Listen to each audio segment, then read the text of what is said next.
Emily Valdez. Yay!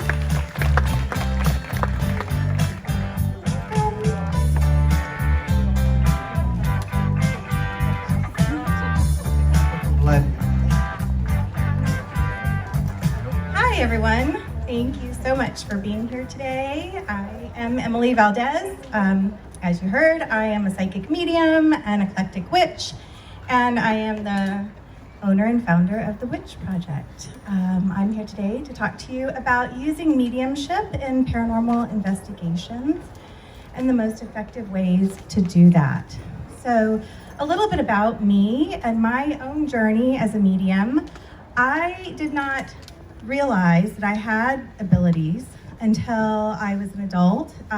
Just a couple of years ago, I started on a healing journey and ended up working with the most amazing healer who is a medium also, and she really works with women to heal trauma and help them to connect with the divine feminine and really help them to step into their power. And in that process, part of what we did together involved a lot of intense meditation.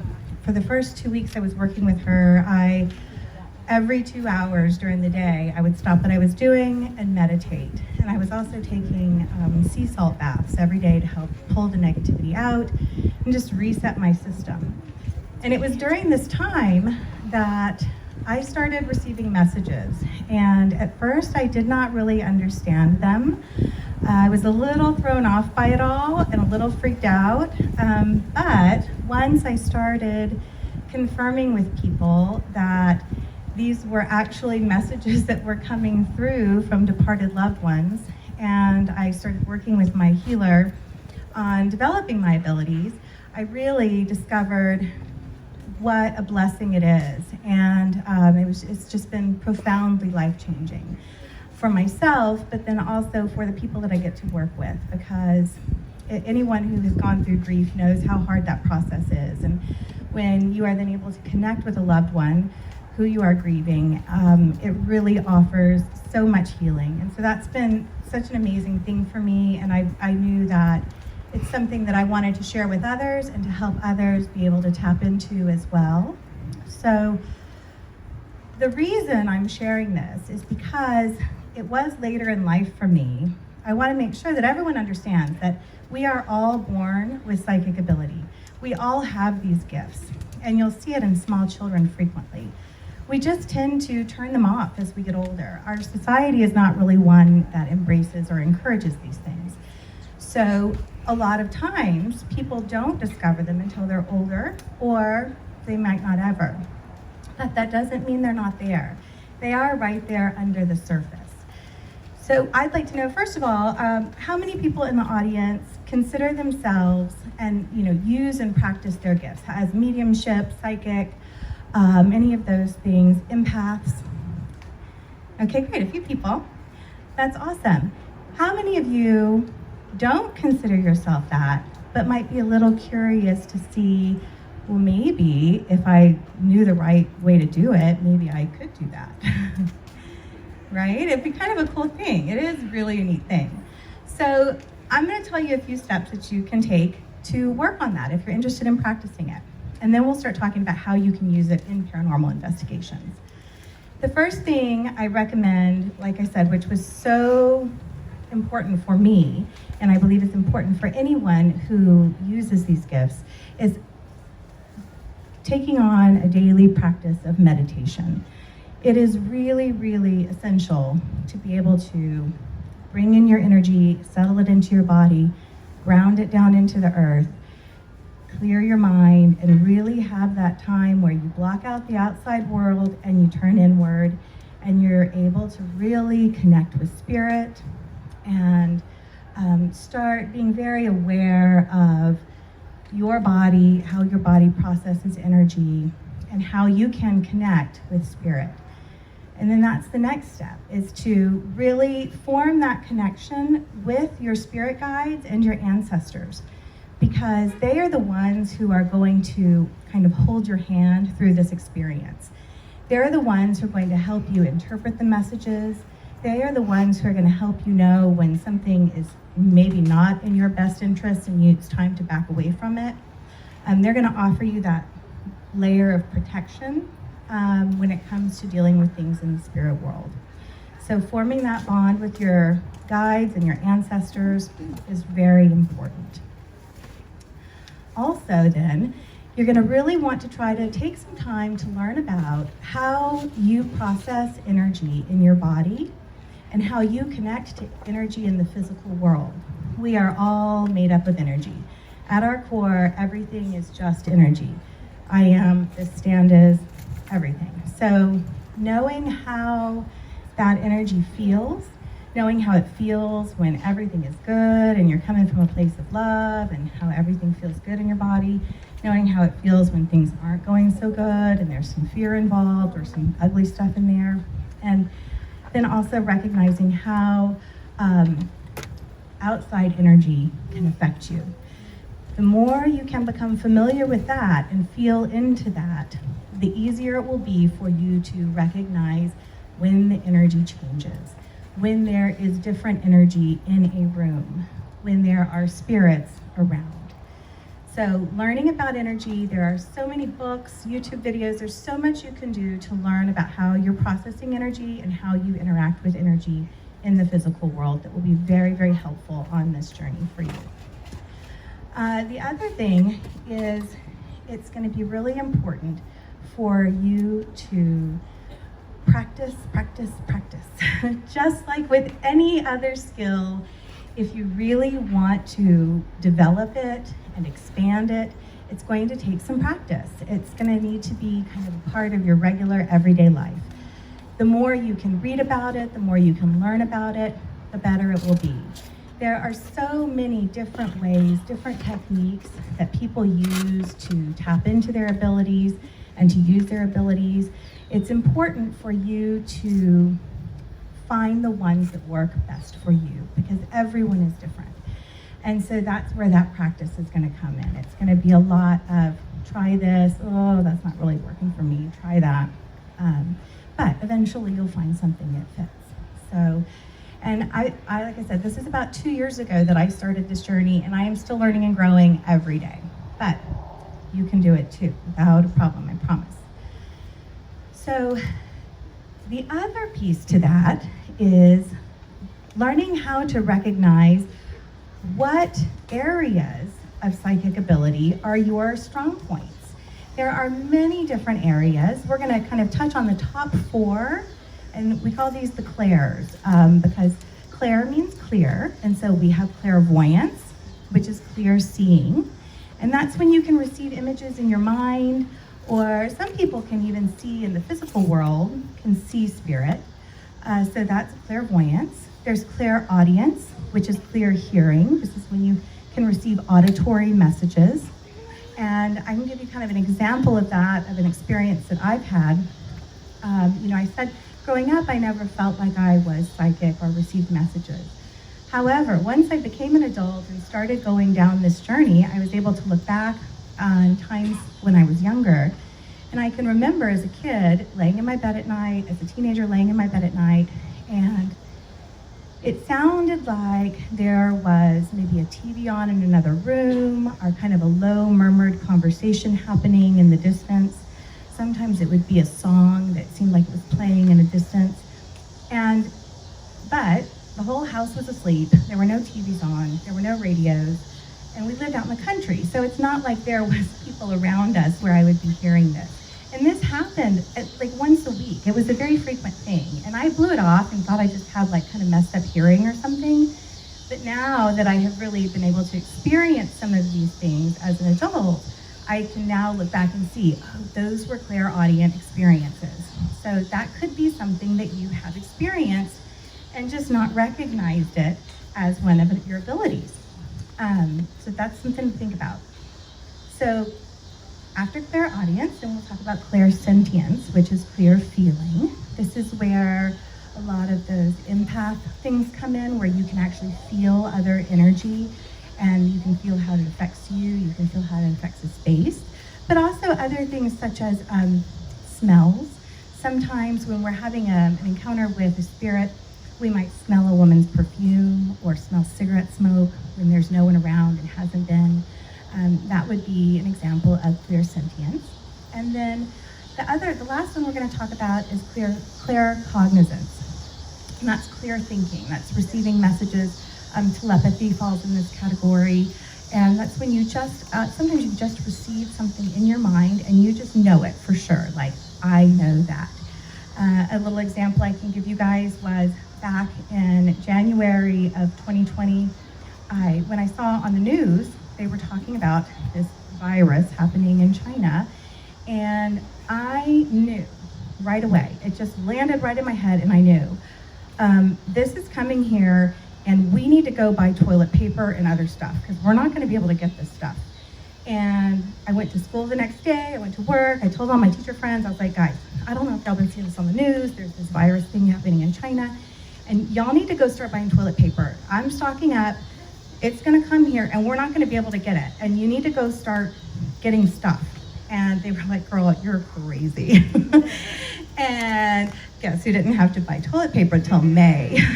That was me, yeah, because we bought a whole bunch. But everybody thought it was nuts, and then it happened, and they were like, how did you know that? I was like, I don't know, I just knew. It landed in my head, I just knew. So that would be clear cognizance. That's one of those little psychic things that happens. But most people are really strong in one or two of the clairs, and then can kind of build on the other ones.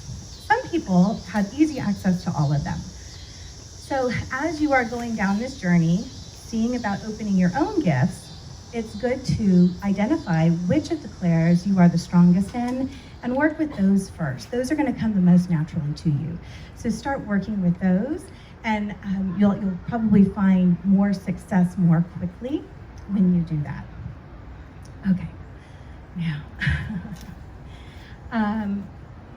once you are on this journey, and you do want to use your mediumship in paranormal investigations at places like this or anywhere else, there are some ways to go about that, because it is very, very different using mediumship in a paranormal investigation as opposed to sitting with someone and doing a reading for them to connect with a loved one. It's a completely different ballpark, because when you're doing a paranormal investigation, you are generally walking into a location that you've never been in before.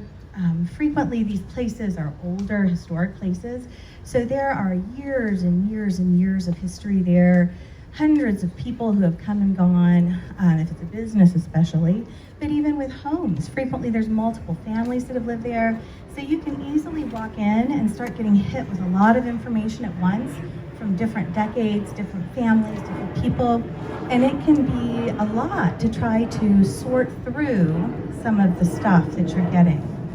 So the tips I have to help with that are, first of all, do not research the location beforehand. I know it's tempting. I love to do that, but it is better for you as a medium to go in without any information at all, because then you can really trust that whatever information you receive is actually messages from spirit. You're actually receiving that. When you have a whole bunch of stories that are tied to that place and a whole bunch of history and background knowledge, then your brain will try to keep inserting it into any messages you're receiving. And it can make it kind of cloudy and murky as to, well, what is really coming from spirit and what is it that my brain is kind of trying to stick in there. So trying to go in with as little information as possible is always going to be your best bet. Also, before you go in, you always need to try to take a little bit of time to really ground your energy, get centered in yourself, open that channel with your guides so that you have them with you, you have their support. You're going to want to kind of set your intention for your investigation with them. Let them know what you're going in there to learn, what you want to do, and what your boundaries are. That way, if at any time you do run into something that is a little more negative that maybe you're not comfortable with, your guides will be able to start sending you some signals like, hey, we're getting to that boundary. You're not going to want to, this is not going to be a good, healthy situation for your highest good. It's time to pull out, So that's going to be very important to make sure you're connecting with them, setting your intention before you go in. Once you actually enter the location, then you're going to want to just go and do a nice psychic sweep through the whole place. Don't use any tools. This is just you getting a feel for the area. This is the chance for all of those first impressions to drop in.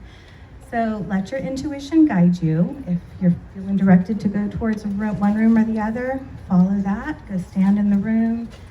I highly recommend closing your eyes for a minute and just feeling the energy. You would be surprised, even if you try this in your own home. If you go and stand in the middle of the room with no one else in there and you close your eyes, you can feel pockets of energy in different places.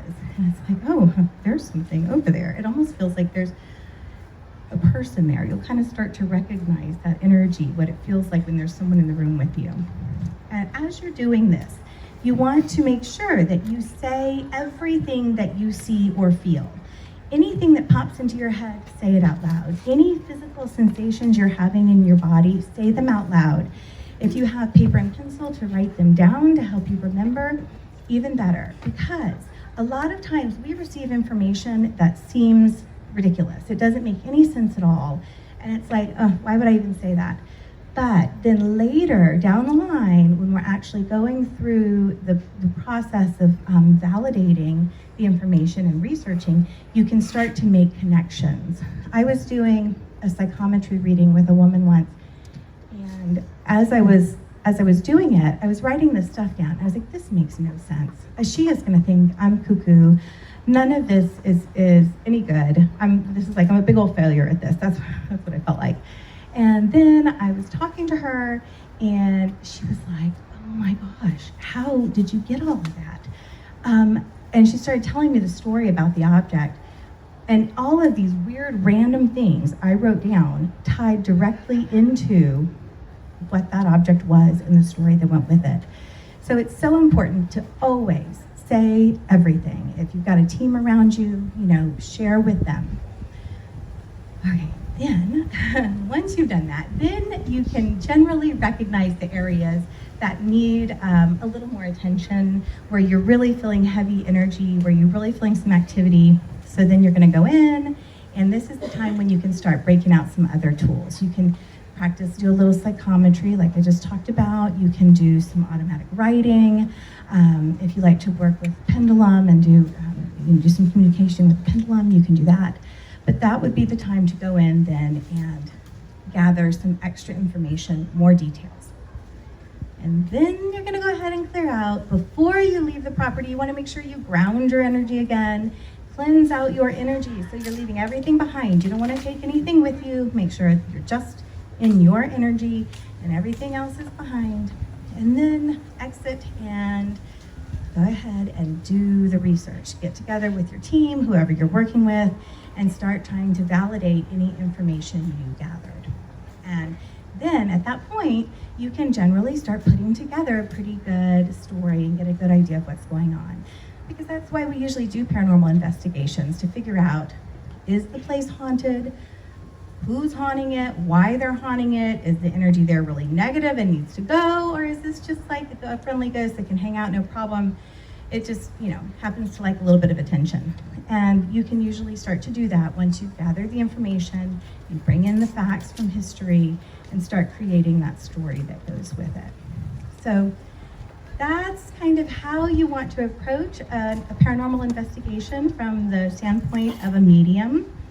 If you are ever working a paranormal investigation and you're not a medium, but you're working with another medium, hopefully that can help you understand a little bit about what that process looks like, and that way you can support them to the best of your abilities. The last thing that I wanted to do with you guys is a little bit of an exercise, and I was just talking about psychometry. Psychometry is when you have an object and you are able to divine information from that object, either through touching it, through proximity with it, or just even simply just focusing all of your attention on it and your intention on it. I've done this through Zoom, and it's been very accurate. So you don't actually even have to be in the room with the object. So we're all gonna do a little exercise together so you can start tapping into your own psychic gifts. So in the box is an object. You don't get to see the object, but there is an object in the box. So I'm gonna give you guys a few minutes, maybe like 3 minutes. And in those 3 minutes, I was gonna try to pass out paper and pencil. Yeah, I don't think that's gonna work. So you're just gonna have to remember, or if you have something to write with, you're welcome to write it down. In those 3 minutes, anything and everything that comes into your mind, I want you to either write down if you can, or just try to remember it, any messages. You are not trying to guess the object. Do not guess the object. You're gonna waste all your time trying to guess the object. Don't do that.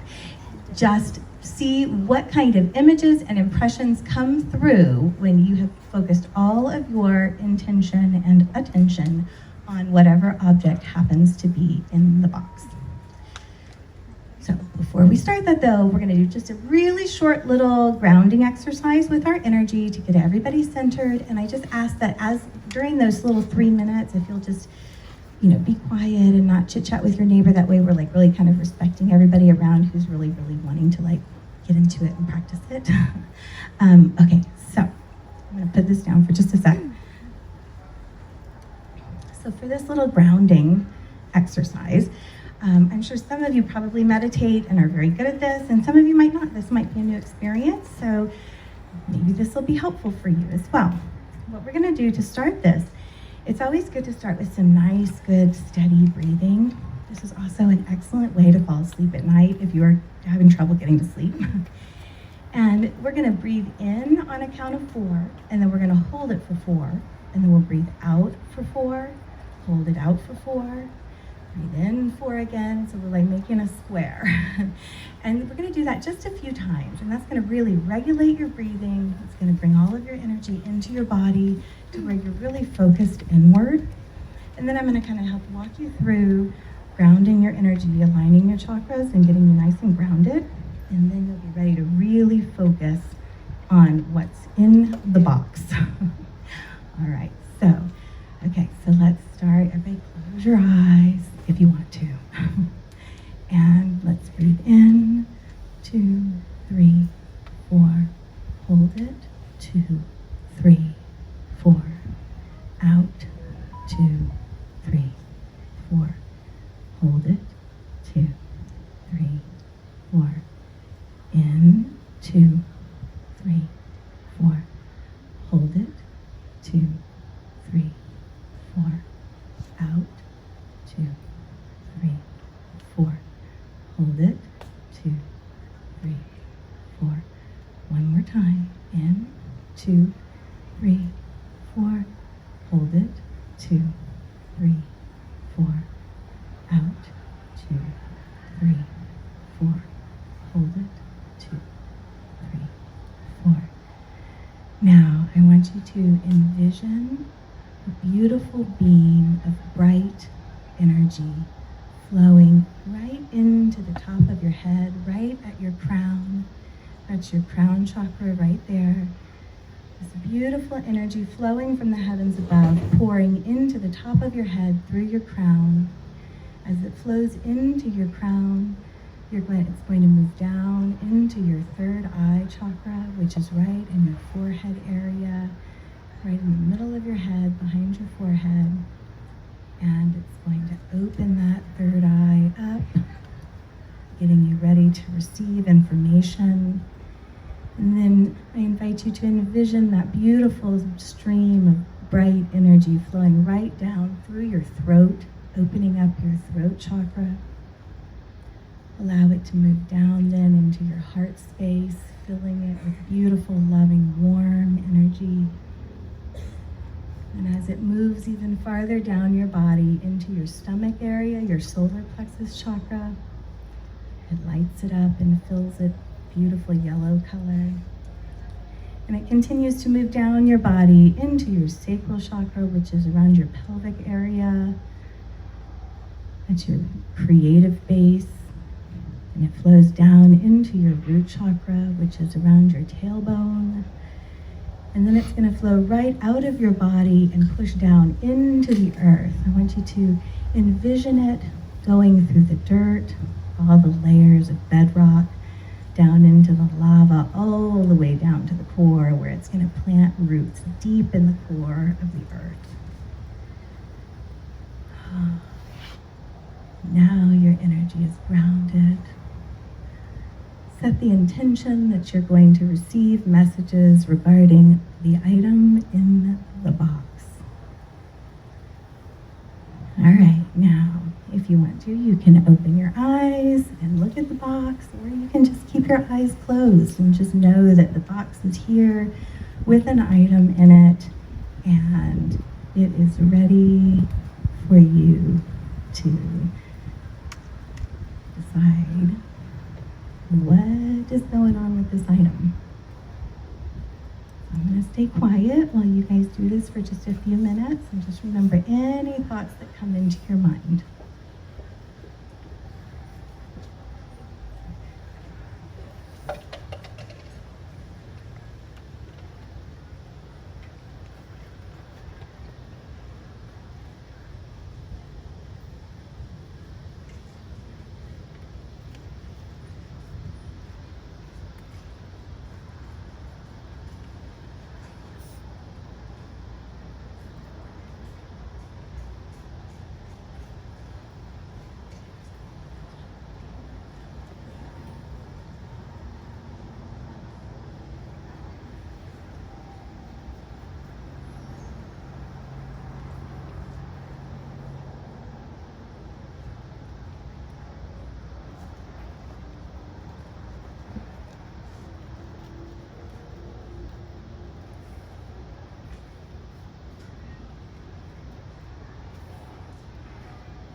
Okay, I don't have a clock on me, but I think that's probably been close to 3 minutes.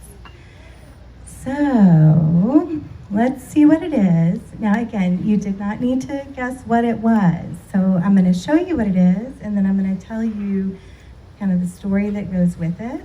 And you can decide if you've received any messages that might tie into that story at all. So what I have here, it's a little head crown with some crystals and flowers and a little feather, but the story that goes with it. So if you happen to get any messages, any images regarding the beach, that would be spot on, because this is a little crown that I made. I was going out to LA to film some stuff for the Witch Project, and we were doing a goddess ceremony at the beach out there. And so I created these little crowns for all of us to wear.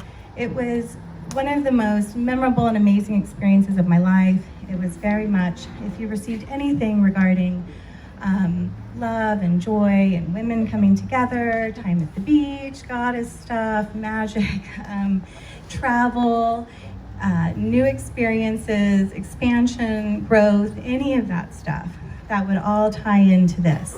Of course, then there's also the items on it. So you might have received something about crystals or something about feathers or birds or flowers. There's so much that could tie into this. And it would really take us like sitting together and having a deep conversation and me knowing exactly what you got. Because I promise you, there are probably a lot of things that you came up with that if we were to sit and talk, I'd be like, that's why you thought this, because that connects in this way, you know? So little things like that. But anyway, so that's a little brief look at psychometry, what psychometry is, how to use it, how to use mediumship and paranormal activity investigations, and how to start opening up your own abilities if you are interested. So I hope you enjoyed it. Thank you so much for taking the time to listen. I love being here with you. Thank you so much.